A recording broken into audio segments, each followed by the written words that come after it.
자, 조국이 이제 지금 혁신당이 뭐 꽤 요즘 아주 인기를 끌고 있습니다.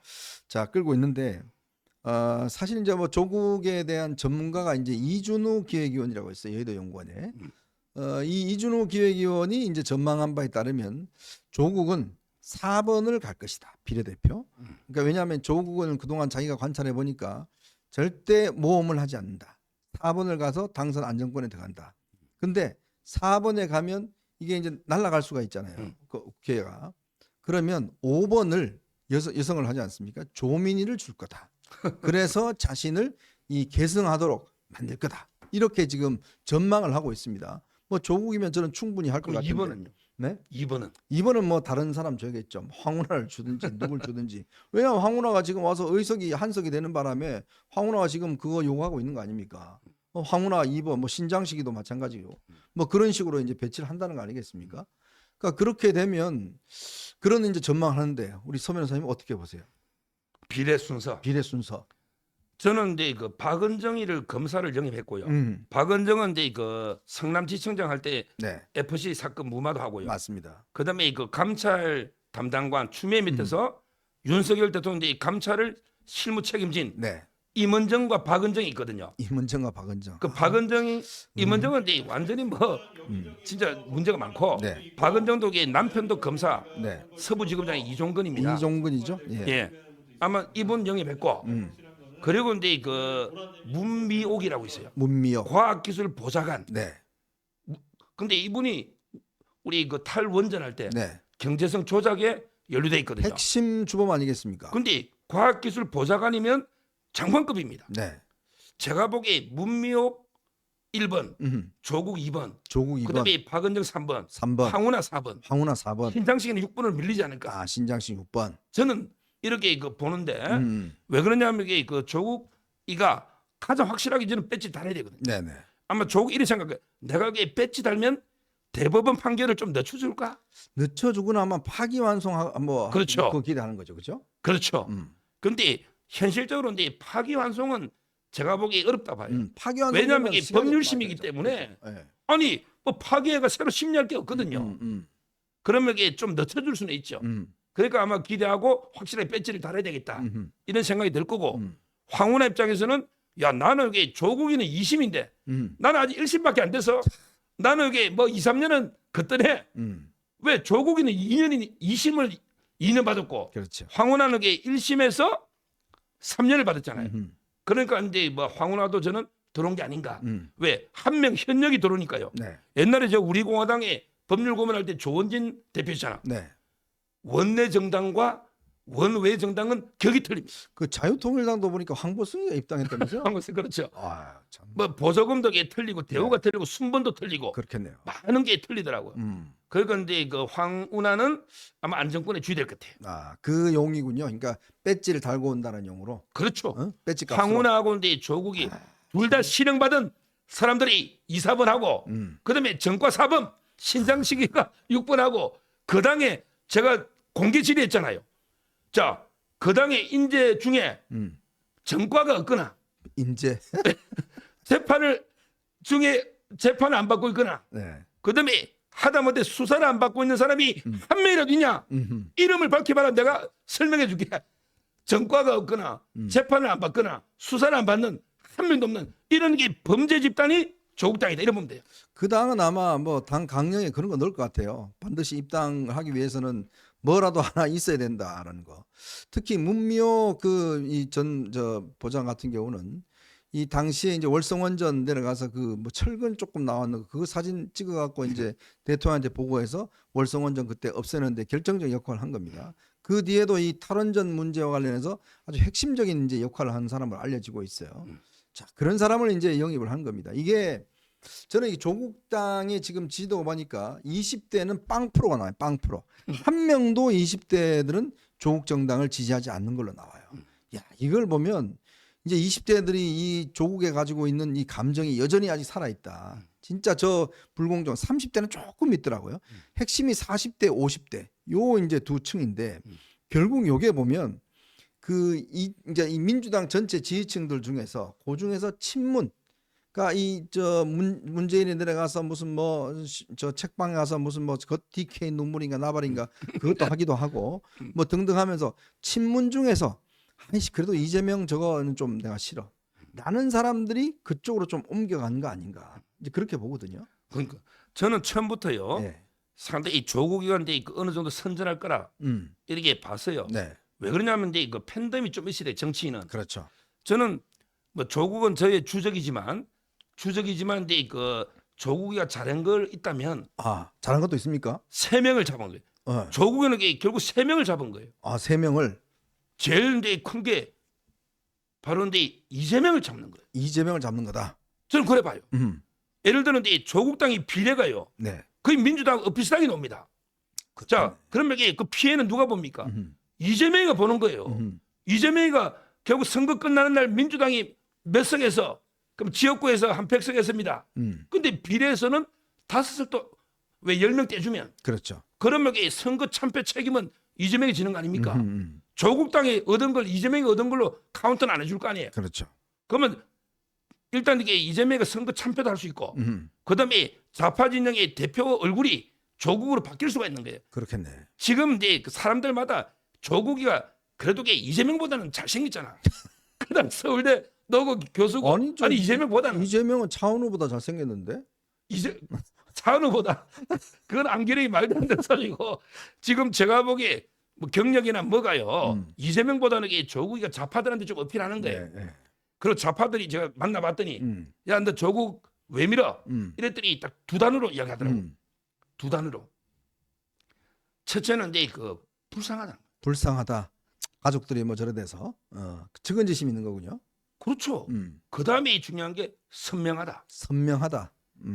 이재명 전 민주당은 못 싸우는데 조국이는 막 윤석열 대통령하고 맞짱 떠가 임기를 단축시킨다. 탄핵한다 이러니 선명하다. 선명하다. 그 다음에 불쌍하다. 불쌍하다. 이래가지고 좌파들이 열광하는 거예요. 그러니까 저는 이게 피해가 이재명이 제일 큰 거예요. 참 속고 있는 거예요. 그죠? 쏟고 있죠. 그 다음에 피해자가 이준석입니다. 지금 이게 이준석이는 미치지. 바람이 조국이한테 다 바람이 가니까 왜 이준석도 야당입니다. 야당이죠. 저끼리 표 깨먹는 거예요. 여당 아닙니다. 이준석이가. 그러니까 조국이가 바람이 떠니까 이준석이는 완전히 관심 밖에 지지율이 뭐 2, 3% 이러잖아요. 방송에 불러주지도 않아요. 요즘 또. 왜? 그 다음에 이낙연이죠. 이낙연도 조국의 피해자로 갈 데가 없잖아요. 이런 식으로 조국이가 3명을 잡고 있죠. 네. 한동훈 위원장을 못 잡습니다. 네. 자기가 윤석열 대통령을 못 잡아요. 조국이 뭔데 어떻게 윤석열 대통령을 잡고 한동훈 위원장이 끄떡합니까? 아무런 타격이 없다. 따라서 조국의 뭐 우리의 우파 쪽에 영향은 없다. 자기들 내부의 리그다 이래 봅니다. 참 보면 조국이 이 불쌍하다고 이야기를 하는데요. 조국이 지금 재산이 한 60억, 70억 정도 됩니다. 현금이 30억 정도 있어요. 그리고 지금 아파트 방배동에 있는 거 재건축한다고 지금 관악구로 이사가 있습니다. 그리고 그 정경심 이제 구속돼 있으면서 영치금만 거의 한 2억 5천만 3억 정도 받았어요. 자, 그거 고스란히 그냥 가져왔습니다.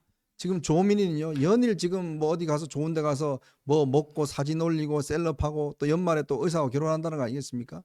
자, 그렇게 하고 있습니다. 그런데 이거를 본인들은 비즈니스로 하고 있어요. 지금 조국이 보면 책을 몇 권을 냈잖아요. 근데 이게 오마이뉴스하고 조국하고 그 출판사가 있습니다. 메디치라는 출판사. 이 3자가 엮여져서요. 완전히 조국 비즈니스를 엄청나게 하고 있어요. 요즘 오마이뉴스를 보면 조국 공무원만 따라다녀요. 그것만 방송해서 꽤 수익을 많이 올리고 있대요. 자, 그런 걸로 보면 이 조국의 어떤 비즈니스 카르텔 이게 이제 있는 거죠. 이제 여기서 엮여져서 그거에 대해서 국민들이 사실은 속고 있는 건데 조국은요, 이 출마 문제는 저는 철저하게 비즈니스 차원이라고 봐요. 그리고 자기 뭐 기대는 그러겠죠. 이제 예를 들어서 파기완송되면 한 뭐 2, 3년 동안 끌면 그러면 국회의원직 꽤 오래 할 수 있을 거고 그러면 이제 나중에 이 본인이 이제 좀 형이 줄어든다 하면 다음 대선도 나올 수 있겠다. 뭐 이런 판단하는 거 아니겠습니까? 일단 이제 그 파기환송은 절대 돼서는 안 되고 네. 그다음에 대법원의 구성이 좀 바뀌었거든요. 네네. 예를 들어 이제 그 4명이 하는 거는 이제 부에서 하지만 근데 한 명이라도 반대하면 전합의체로 가거든요. 전합으로 가죠. 그러면 이제 대법원장도 조의대 대법 바뀌었고요. 네네. 대법관도 구성이 바뀌었기 때문에 네. 뭐 저는 파기환송 가능성은 낮다. 이렇게 여전히 보고 있고요. 네. 지금 이제 그 조국이 비즈니스 이야기하는데 네. 자기는 이제 그 5년 동안 멸문지화, 그다음에 무간 지옥에 멸문지화를 당했다. 네. 무간 지옥. 네. 이게 지옥이 한 8개 지옥 중에 가장 나쁜 게 무간 지옥이거든요. 아하. 우리 불교의 8개 지옥 중에 네. 가장 이게 우리가 힘든 곳 있잖아요. 죄 많이 진 사람. 뭐 예를 들어 스님을 죽인다든지 네네. 스님이 신뢰한 걸 뺏어간다든지 이런 게 무간 지옥에 떨어지거든요. 근데 조국이가 과연 그랬을까?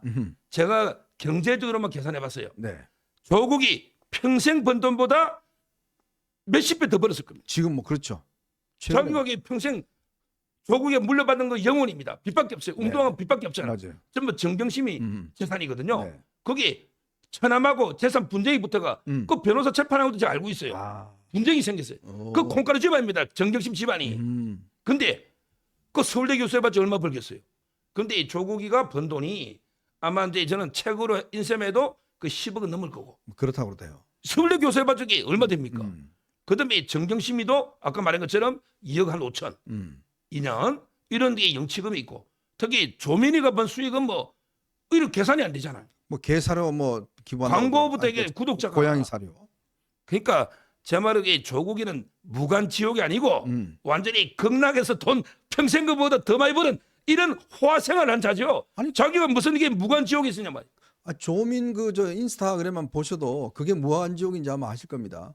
조민 인스타그램 들어가 보면요 매일매일 맛있는데 좋은데 해외여행 다니고 거기서 사진 찍고 뭐 아주 잘 지내고 있어요. 너무 행복하게 지내고 있어요. 우리 일반인들은 도저히 할 수 없는 그런 행복들을 누리고 있는데 이게 무슨 무간지옥이에요. 거기다 거기 약혼했는데 그 약혼 계좌까지 올려놨던 거. 그러니까 또 연말에 약혼대 계좌도 또 이게 후원금들이 정말 이 가족들은요 정말 보면 돈 이렇게 땡기는 데는 정말 대단한 능력자들이에요. 그러니까 지금 이제 옛날에 그 개딸 싸움할 때 조국을 밤마다기 기도하는 사람 있잖아. 김남국이 이자독이 조국 그때 뭐 찬양하는 네. 백서 있잖아요. 이런 거 내려고 돈을 몇 억을 모았잖아요. 근데 그 사기당했다고 그런데 그거 찾아봐야 돼요. 네, 맞아요. 이런 식으로 조국이가 정말 저는 돈을 갖다가 엄청나게 끌어모았고요. 지금 이게 수입이 얼마일지 이번에 저는 정당도요. 결국은 이제 그런 비즈니스가 아닌가 네. 이렇게 보입니다. 참 국민들이 참 쉽게 속는 것 같습니다. 뭐 우리는 안 속지만 이 조국 지지자 하기가 참 어려울 것 같아요. 책도 사줘야 되죠. 영화도 봐줘야 되죠. 또 뭐 영치금도 보내야 되죠. 또 뭐 딸내미한테 뭘 또 결혼 축의금도 보내야 되죠. 이제 또 정당 후원금도 보내야 될 거 아니겠습니까? 또 표도 찍어야죠. 근데 조국은요 참 즐기고 있습니다. 아주 이 꼼수만 늘어서 이제는 뭐 이 이재명도 이제는 조국과 함께 가겠다 이렇게 이야기하고 있는 거 아니겠습니까? 언젠가는 또 조국의 다리를 건너다 그랬다가 이제는 또 함께 간다 그랬다가 또 이제 그게 또 문제가 되니까 이제 또 빵을 들고 나와서 그냥 몰빵 해달라고 이야기를 하고 있어요. 빵이 무슨 죄입니까 지금? 그러니까 이게 몰빵 해달라는 이유가 뭐냐면 지금 자기가 잘못 판단해서 비례정당 만들어 놨는데 이게 완전히 망할 지경에 있는 거예요. 진보당들 다 하면서. 그러니까 이제 뒤늦게나마 이제 빵을 갖다가 회의하는데 꼽아놓긴 않나 어디 가서 맨날 몰빵 해달라고 그러고 않나 참 정말 국민들을 속이고 있는 것 같습니다. 그러니까 근데 결국은 이재명하고 조국이 이 두 사람은 이제 그 완전히 제로섬 게임을 벌이고 있는 거죠. 그렇죠. 왜냐하면 둘이가 합쳐도 파이를 키울 수는 없다. 이 말은 이제 빵을 3개, 4개, 5개, 6개 만들 수는 없다. 자기들에게 2개 빵 가지고 하나씩 나누냐 지역구와 비례를. 아니면 이게 몰빵으로 이제 민주당은 다 달라. 이런 데 싸움인데요. 결국 저는 조국하고 이재명은요 같이 갈 수는 없어요. 네. 같이 갈 수는 없다. 같이 갈 수 있는 데가 있어요. 네. 그 몰빵 말고 깜빵. 깜빵은 같이 갈 수 우리 있지. 콘디어스님이 깜빵 그러셨는데. 그런데 그 정치 행로를 같이 갈 수는 없다. 그래서 제가 이제 그 다른 유튜브에서 송국권 있잖아요. 네네. 감옥 가는 순서를 이제 했죠. 제일 먼저가 기다린 사람 있잖아요. 네. 그것도 당 만들었어요. 소나무당. 소나무당. 송영길. 제일 먼저 갔죠. 그다음에 조국이 갑니다. 네, 조국이 보십시오. 네. 지금 대법원이 바뀌었어요. 네. 대법원이 윤석열 대통령 오면서 이게 다 바뀌었잖아. 네네. 옛날 김명수 대법원이 아닙니다. 네. 그러면 이제 2심 나왔으니까 바로 이제 조국이 가죠. 그리고 이제 그 1심 나와 있는 황운하 있잖아. 황운하 가고요. 딱 그다음에 이제 점점이 가는 거죠. 이재명, 찌재명 있잖아요. 그거는 이제 뭐 선 끝나 팔아될 거고. 그다음에 요즘 문재인가 이제 완전히 자기 코가 석자입니다. 네네. 거덕이 서창호까지 다 넣어가지고요. 아, 전주 지금 이제 말이죠. 송철호권도요. 네. 지금 임종석 조국마 가지만 문재인까지 갑니다. 네. 이런 데 순서로 깜빵행위 음. 예약돼 있는 게 아닌가 이래 보입니다. 깜빵당을 아예 만드는 게 나을 것 같은데. 그러면 거기 뭐 서로 알아서 당 대표도 하고 뭐 전국 지부도 만들고 아마 교도소 가면 뭐 전국 교도소 다 갈 거 아니겠습니까? 아마 참 사상 유례 없는 깜빵당이 만들어지지 않을까 그런 생각이 듭니다. 오히려 그게 더 훨씬 빠른 길 같습니다. 한 말씀을 더 드리면 주요 야당의 지도자들이 전북에 피고인인 적이 역대 있었는가? 아, 진짜 제1야당의 네. 제1야당의 대표가 피고인입니다. 피고인 안 하면 아예 재판이 될 수가 없어요. 재판이 세분하면요. 제가 정확하게 살려봤어요. 그 성남 FC가 6개더라고. 세분해 보니까 한 14개인가 되더라고. 재판이 이재명이가 피고인이에요. 그다음에 두 번째 지지받는 이 당이 조국입니다. 조국이. 그다음에 그 뭐 끼리지는 못하지만 송영길도 피고인 아닙니까? 네네. 이런 게 주요 야당이 저는 현재 재판 중에 피고인은 이게 나란가? 이게 나란가? 참. 이런 게 정말 회의가 나옵니다. 주요 정당의 대표들이 전부 피고인이잖아요. 그러니까요. 참 기가 막힙니다. 아니 검사하다가 징계받았던 사람들, 뭐 이 실형받은 사람들, 수사받고 있는 사람들 전부 다 조국 혁신당 이게 무슨 혁신당이라 조국 범죄당으로 해야지만 이게 솔직한 거 아니겠습니까? 특히 이런 종당이 좋다. 아무리 40, 50대들 제가 참 제 주변에도 보면 그런 이야기 하는 사람들이 있어요. 있는데 참 제가 참 이게 뭐 말을 하자니 참 말이 길고 설득하자니 서로 싸울 것 같고 그래서 참 말을 피합니다만은 진짜 참 이 40대 50대 이게 아마 예전에 이제 전교조 세대 또 운동권 세대 이런 사람들인데 참 좀 이제 좀 이게 시각을 좀 넓혀봤으면 좋겠어요. 어떻게 저런 조국을 정말 지지하는지 저는 그래서 요즘 아예 조국 지지하는 사람 만나질 않습니다. 제가 한 말씀만 더 네. 조국이 할 말이 많은데 조국이가 와 한동훈 위원장 보고 토론하자 그랬잖아요. 토론? 자기 아니 그 방문한다 그랬잖아요. 예방. 자기도 당 대표니까. 그렇죠. 근데 한동훈 위원장이 바쁘다고 네. 지금 안 된다고 그랬잖아요. 그렇죠. 이준석이도 토론하자 그러고.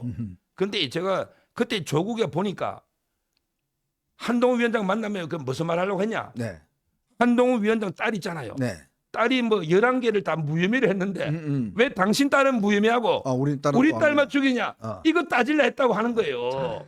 조국이가 한동훈 위원장 만나가지고 그래서 제가 그랬죠 방송에 조국 그 따지려면 김남국이하고 최강욱이한테가 따지라.